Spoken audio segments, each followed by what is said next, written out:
2장, 디도서 2장 11절부터 14절까지 말씀입니다. 256면에 있습니다. 신약성경 디도서 2장 11절부터 14절 찾으셨으면 다 같이 읽습니다. 모든 사람에게 구원을 주시는 하나님의 은혜가 나타나 우리를 양육하시되 경건하지 않은 것과 이 세상 정욕을 다 버리고 신중함과 의로움과 경건함으로 이 세상에 살고 복스러운 소망과 우리의 크신 하나님 구주 예수 그리스도의 영광이 나타나심을 기다리게 하셨으니 그가 우리를 대신하여 자신을 주심은 모든 불법에서 우리를 속량하시고 우리를 깨끗하게 하사 선한 일을 열심히 하는 자기 백성이 되게 하려 하심이라. 아멘. 계속해서 우리 그리스도 안에서 새로운 피조물 되는 이야기 지금 하고 있습니다. 지난주에는 육에 대한 이야기, 영육혼 중에서 육에 대한 이야기를 좀 길게 했습니다. 육이 혼의 영향을 받아서 움직인다고 하는 것을 이제 말씀을 드리기도 했는데, 이제 오늘은 그것과 관련된 좀 다른 차원의 이야기를 좀 하려고 합니다. 지난주에 말씀드릴 때 교회 역사에서 오랫동안 우리의 몸을 하찮은 것으로 여겼다고 하는 것을 말씀드렸죠. 그렇지만 오래 우리가 그렇게 생각한 것처럼 몸은 그렇게 하찮은 것이 아니고 오히려 절대 하찮은 것이 될 수 없다고 하는 것도 함께 말씀을 드렸습니다. 몇 가지 이유가 있는데 그 첫 번째가 우리가 하나님께 영광을 돌린다고 할 때 그 영광은 주로 몸으로 돌리는 것이기 때문에 이제 그렇다고 그랬습니다.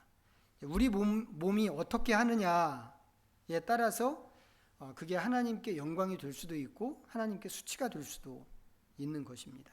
그런 점에서 우리 몸이 절대로 하찮은 것이 될 수 없다고 하는 것을 좀 말씀을 드렸고, 또 다른 이유, 몸이 하찮은 것이 아니라고 하는 또 다른 이유는 우리가 부활할 때 몸이 부활하는 것이기 때문에 그렇습니다.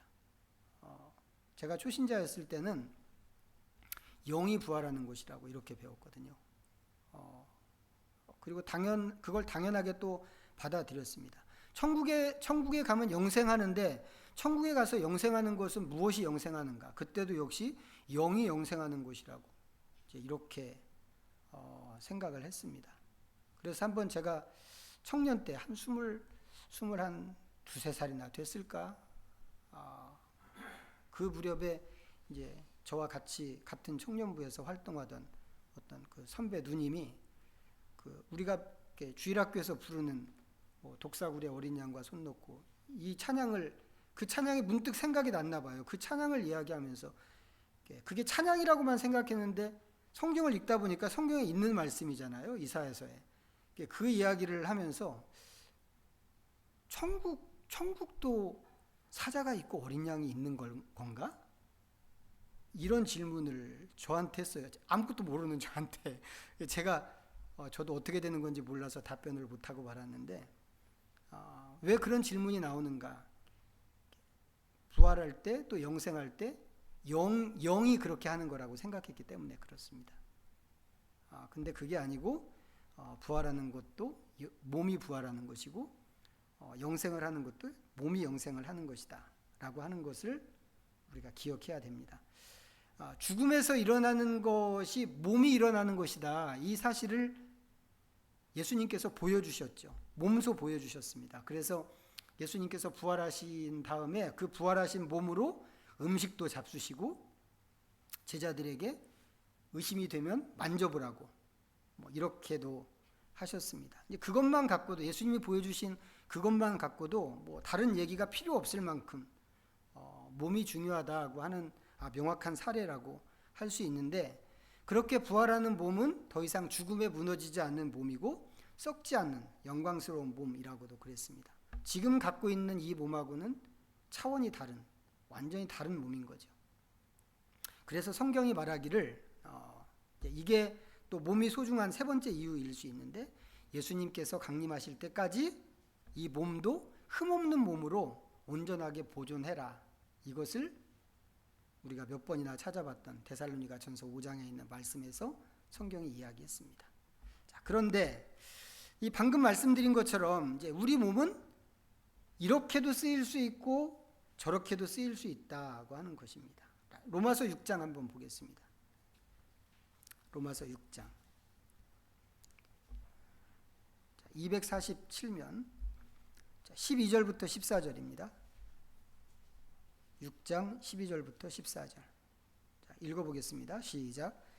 그러므로 너희는 죄가 너희 죽을 몸을 지배하지 못하게 하여 몸의 사욕에 순종하지 말고, 또한 너희 지체를 불의의 무기로 죄에게 내주지 말고, 오직 너희 자신을 죽은 자 가운데서 다시 살아난 자 같이 하나님께 드리며 너희 지체를 의의 무기로 하나님께 드리라. 죄가 너희를 주장하지 못하리니 이는 너희가 법 아래에 있지 아니하고 은혜 아래에 있음이라. 지난주에도 말씀드렸지만 몸은 독자적으로 행동할 수 있는 그런 몸이 아닙니다. 오히려 다른 것의 영향과 지배를 받는 것이 이제 우리 몸인데, 지금 읽은 이 구절에서 말하는 게 그거죠. 죄가 너희 죽을 몸을 지배하지 못하게. 왜 이렇게 하나요? 우리 몸은 죄의 지배를 받는 몸이기 때문에 그렇습니다. 그런가 하면 13절에서 하나님께 드리며 이렇게 또 되어 있습니다. 왜 하나님께 드리나요? 이거 몸을 하나님께 드리는 건데, 몸을 왜 하나님께 드리는가?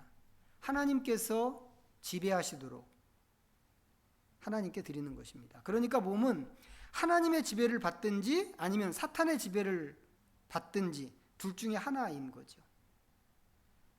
사탄의 지배를 받는다고 하니까 막 악령에 씌어서 갑자기 전에 없던 어떤 큰 힘, 사탄의 힘이 나타나서 막 그것으로 나쁜 짓을 하는 그런 장면이 혹시 생각날 수 있을지도 모르겠는데, 그런 거는 영화에서나 나오는 그런 이야기입니다. 실제로 사탄은 그런 식으로 우리 몸을 지배하지 않죠. 어떻게 지배할까요?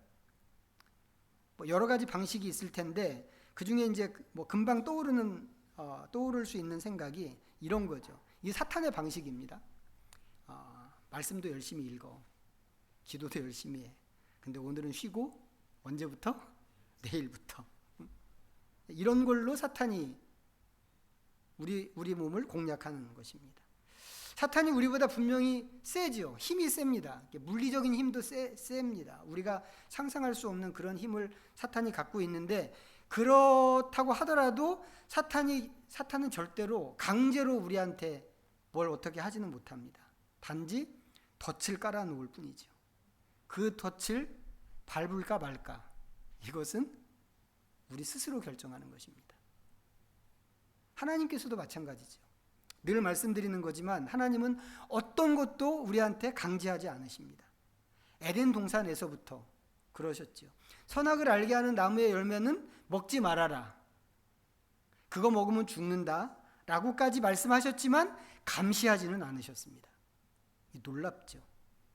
그렇게 중요한 건데 왜 감시하지 않으셨지? 하다못해 카메라라도 하나 두시지. 근데 하나님 그렇게 하지 않으신단 말이죠. 그 열매를 먹을 것인지 말 것인지는 아담과 하와가 스스로 결정해야 하는 그런 일이었던 것입니다. 지금도 하나님께서는 그렇게 하십니다. 우리 몸을 사용하는 문제에 대해서 하나님께서는 우리 스스로 하나님 편에 서기를 결정하고, 이 몸을 내가 지배하는 것이 아니라, 또 죄가 지배하도록 하는 것이 아니라 하나님께서 지배하시도록 하나님께 드리기를 바라실 뿐입니다. 지금 읽은 로마서 6장에서 얘기하는 것도 그런 건데, 여기 재밌는 표현 하나가 있습니다. 뭐냐면 그렇게 함으로써 우리 몸이 무기가 된다고 하는 겁니다. 13절에 있는 표현인데, 너희 지체를 불의의 무기로 죄에게 내주지 말고, 조금 넘어서 의의 무기로 하나님께 드리라. 우리 몸은 의의 무기가 될 수도 있고 불의의 무기가 될 수도 있는 것이라는 거죠. 중간은 없습니다. 몸을 지배하는 것도 하나님 아니면 사탄이고, 몸의 쓰임새도 의의 무기 아니면 불의의 무기입니다. 중요한 것은 이 방향이 어떤 방향을 택할 것인가, 어떤 방향으로 갈 것인가는 순전히 내가 어떻게 하느냐에 따라서 결정된다고 하는 것입니다. 그래서 이 구절, 지금 읽은 이 구절을 보면 전부 이 구절이 명령형으로 되어 있습니다. 그러므로 너희는 몸의 사육에 순종하지 말고 죄에게 내주지 말고 오직 하나님께 드리며 또 하나님께 드리라. 이거죠. 이렇게 하면 어떻게 되는데요? 14절입니다. 14절 다시 한번 읽어볼까요? 시작. 죄가 너희를 주장하지 못하리니 이는 너희가 법 아래 있지 아니하고 은혜 아래 있습니다. 우리 몸을 몸의 사육에 순종하지 않고 죄에게 내주지 않고 하나님께 드리고 또 하나님께 드리면 그렇게 되면 그 결과가 어떻게 나타나는가? 죄가 우리를 주장하지 못한다고 하는 것입니다.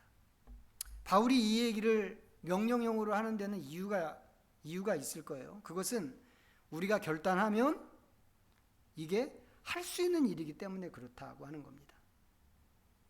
여기서 말하는 대로 죄에게 몸을 내주지 않고 오히려 하나님께 드리면 죄는 우리를 주장하지 못합니다. 지금까지는 아니었어요. 지금까지는 죄가 우리를 주장한 것이 분명하지만 이제는 그렇게 할 수 없다는 것이죠. 이유는 우리가 하나님의 은혜 아래에 있기 때문에 그렇습니다. 그럼 이 하나님의 은혜가 뭔가요? 하나님의 은혜. 다 알지만 확인해 보겠습니다. 여기에다가 표시해 놓으시고 로마서 6장에 표시해 놓으시고 에베소서 2장 보겠습니다. 에베소서 2장 310면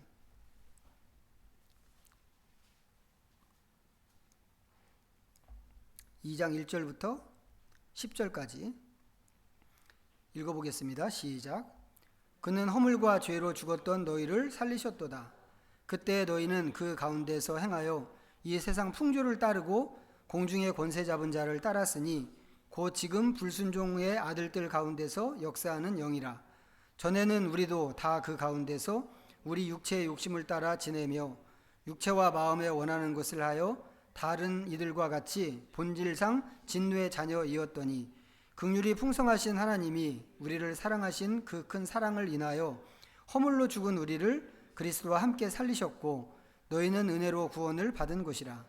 또 함께 일으키사 그리스도 예수 안에서 함께 하늘에 앉히시니 이는 그리스도 예수 안에서 우리에게 자비하심으로써 그 은혜의 지극히 풍성함을 오는 여러 세대에 나타내려 하심이라. 너희는 그 은혜에 의하여 믿음으로 말미암아 구원을 받았으니 이것은 너희에게서 난 것이 아니요 하나님의 선물이라. 행위에서 난 것이 아니니 이는 누구든지 자랑하지 못하게 함이라. 우리는 그가 만드신 바라 그리스도 예수 안에서 선한 일을 위하여 지으심을 받은 자니 이 일은 하나님이 전에 예비하사 우리로 그 가운데서 행하게 하려 하심이니라. 이미 말씀드렸지만 우리를 포함해서 세상에 있는 모든 사람은 죄와 허물로 죽은 존재입니다. 죽은 사람의 특징을 전에 얘기했죠. 죽은 사람의 특징은 무능이라고 그랬습니다. 무능함. 인간은 하나님에 대해서 또 진리에 대해서 또 선을 행하는 것에 대해서 완전히 무능한 그런 존재입니다. 이유는 근본적으로 인간은 죽었기 때문에 그렇습니다. 그게 우리의 본래 모습이고 우리 존재의 실상입니다. 그런데 그런 우리를 하나님께서 살리셨다는 거란 말이죠. 무슨 조건이나 아니면 무슨 업적이 있어서 살린 것이 아니고 살려주지 않으면 안 될 만한 어떤 사정이 있어서 그런 것이 아니고 단지 불쌍해서 긍휼히 여기셔서 우리를 살려주셨습니다. 공짜로. 하나님이 살려주지 않아도 때가 되면 살아나는 거 아니야? 라고 할 사람이 혹시 있을지도 모르지만 이 죽음이라고 하는 것이 죄에 대한 대가잖아요. 죄에 대한 대가로 우리의 목숨줄을 잡고 있는 것이기 때문에 죽은 인간은 절대로 그냥은 살아날 수 없습니다. 그런데 하나님께서 그 값을 지불하시면서까지 우리를 살리셨다고 하는 거죠. 그리고 그 값은 아들의 목숨이었습니다. 그렇기 때문에 살아난 인간은 자기가 살아난 것에 대해서 내가 했다거나 내가 이거를 선택했어, 내가 이거 믿기로 했어, 그냥 쉽게 얘기하면 그런 거란 말이죠. 내가 이거 선택했어 라거나 아니면 내가 이만한 공로가 있어 라고 이야기할 수 없다는 거죠. 나중에 갚으면 되지 이것도 할 수 없습니다. 이것도. 자, 시편 49편 한번 보실까요? 시편 49편 6절부터 8절까지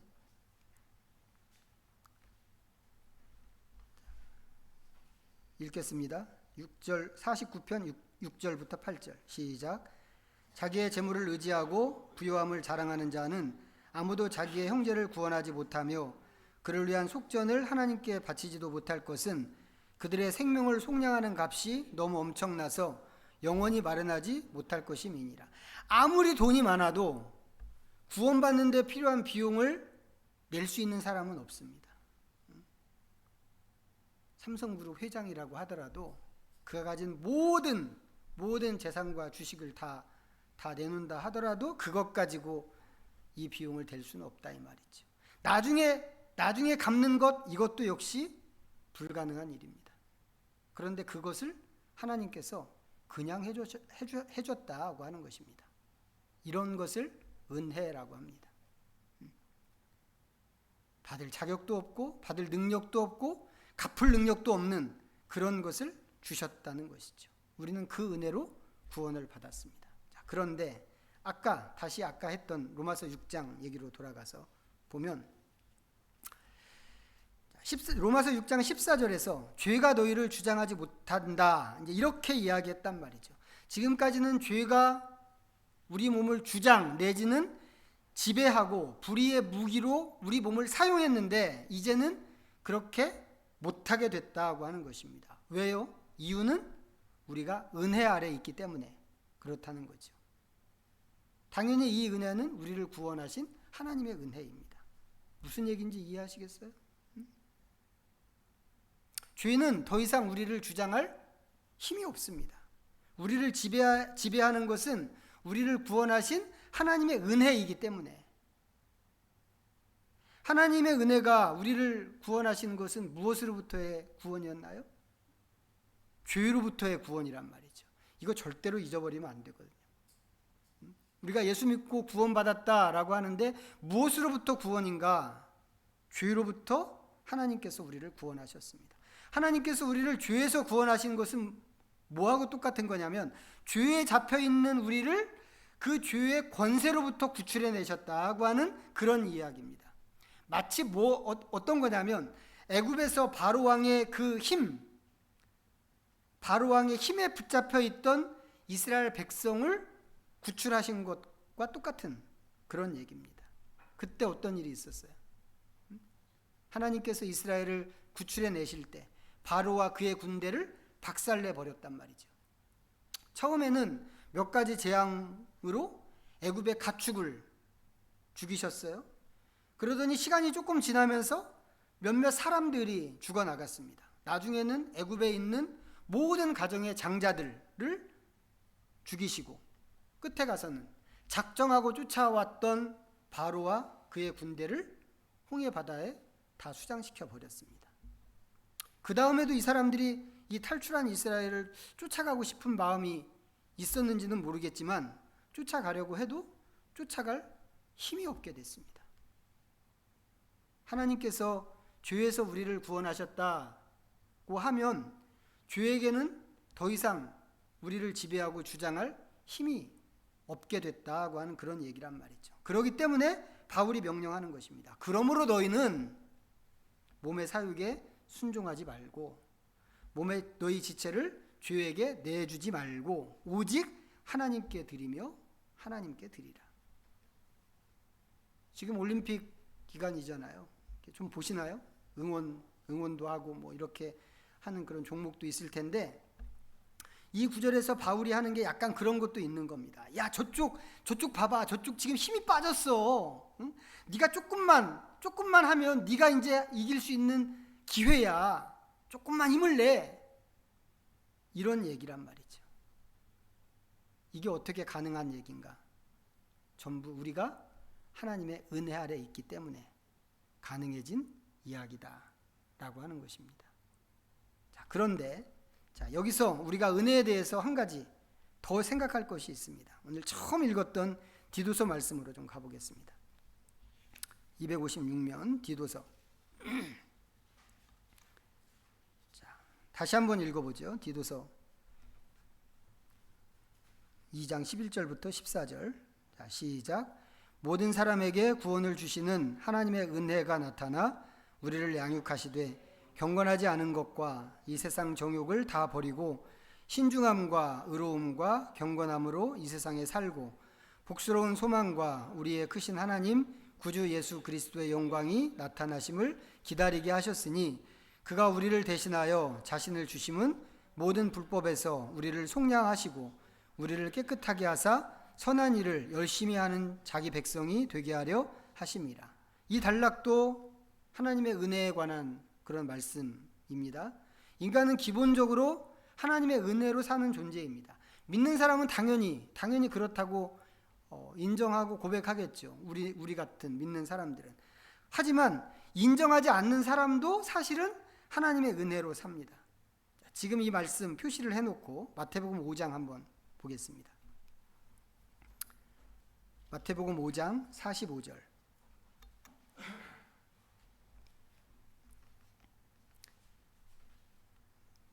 읽습니다. 시작.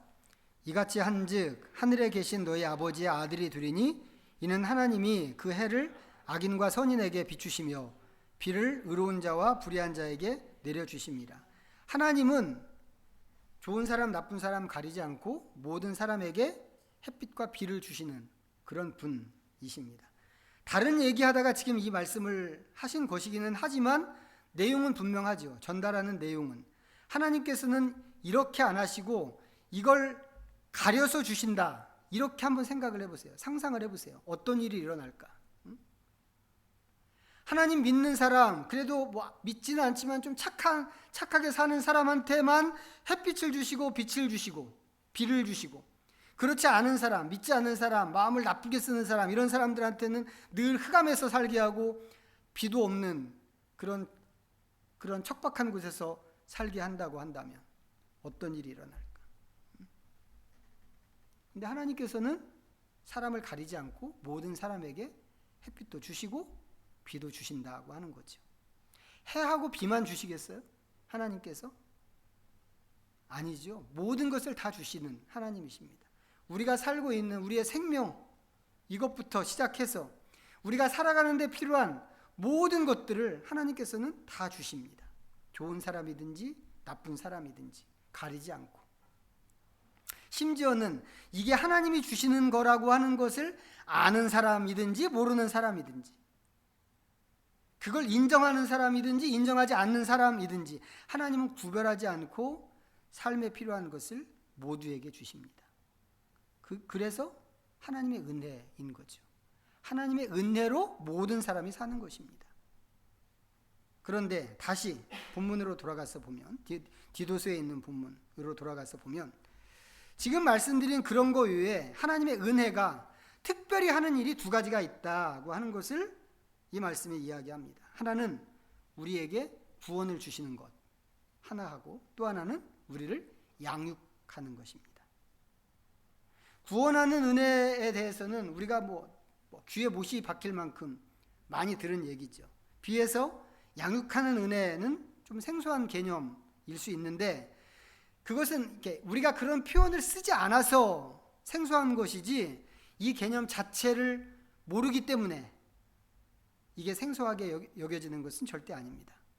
지난번에 말씀드렸지만 우리는 영적으로 성숙하고 성장해야 한다고 생각합니다. 우리 스스로가 그렇게 생각하면서 삽니다. 그래서 그렇게 배우기도 했고 또 우리 스스로도 그 인정한단 말이죠. 근데 대부분의 성장과 성숙은 무엇을 통해서 오는가라고 할 때 그거 훈련으로 할 수 있는 거라고 생각하는 게 있습니다. 그래서 제자 훈련을 시키는 거죠. 또 그런데 참여하기도 하는 것입니다. 디도서 말씀이 보여주는 건 뭐냐면, 그래 그것도 다 좋아, 그것 중요해, 그거 인정해, 하지만 진정한 의미에서 우리를 성장하게 하는 것은 하나님의 은혜다 라고 하는 것입니다. 이 은혜가 우리를 어디로 끌고 가는가, 이 말씀에서 찾을 수 있을까요?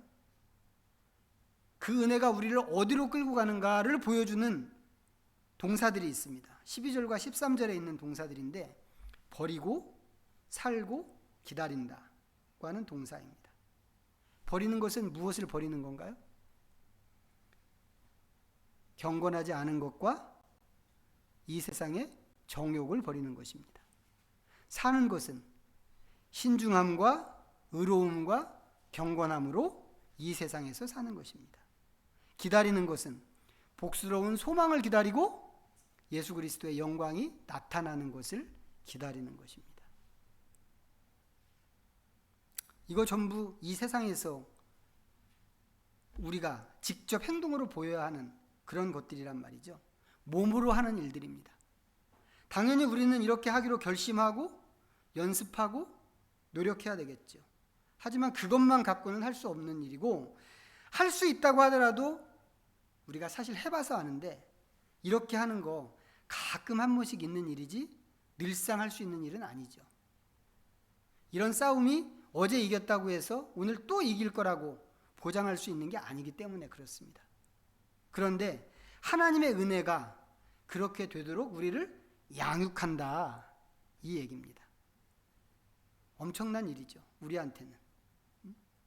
우리가 할 일은 뭐겠어요, 그러면? 이 은혜로 우리가 그런 수준에 도달하는 것을 꿈꾸는 거죠. 여기 바울이 이야기할 때 복스러운 소망을 기다리고 예수 그리스도의 영광이 나타나기를 기다리게 한다고, 우리를 양육해서 은혜가 그렇게 한다고 그러는데, 솔직히 말하면 이 땅에 있는 그리스도인들 중에 예수님의 오심을 이렇게 기다리는, 오매불망 기다리는 사람이 몇 퍼센트나 되겠어요? 주님 어서 오시옵소서. 가끔 이런 얘기는 하죠. 우리가 너무 힘들 때 예수님 오셨으면 좋겠어.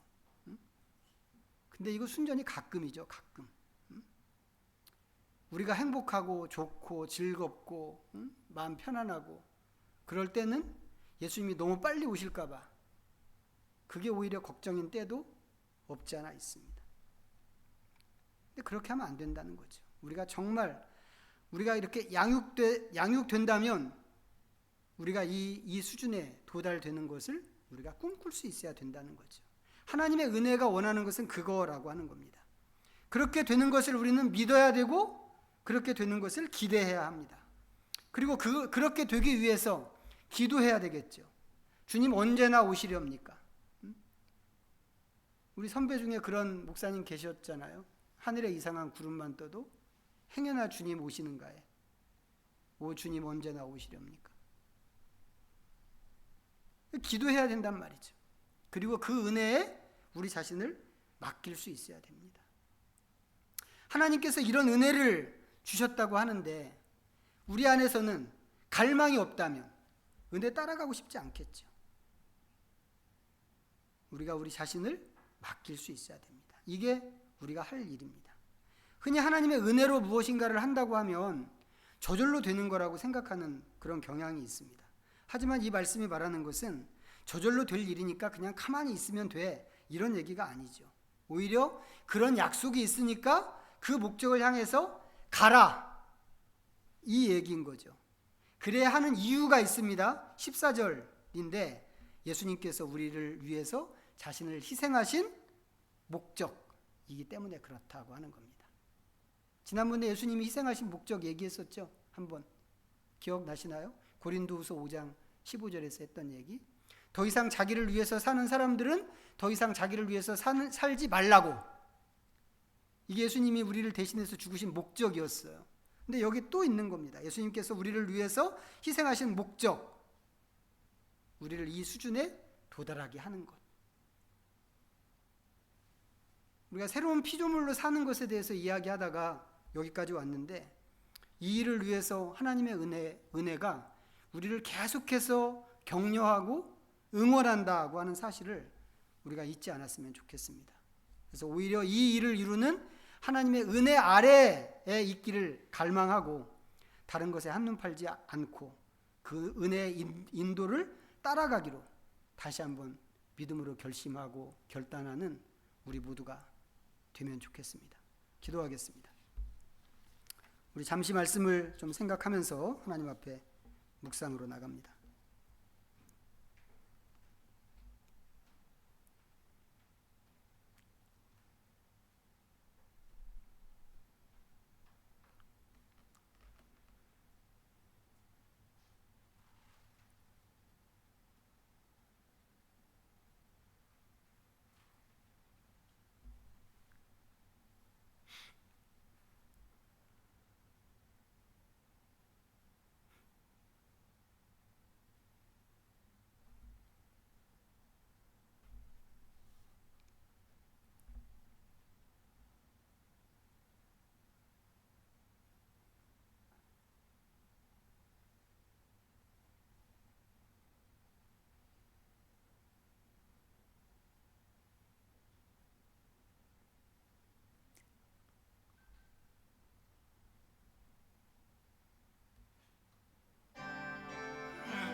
자비하신 하나님, 태어나면서 죽을 때까지 하나님의 은혜로만 사는 저희들입니다.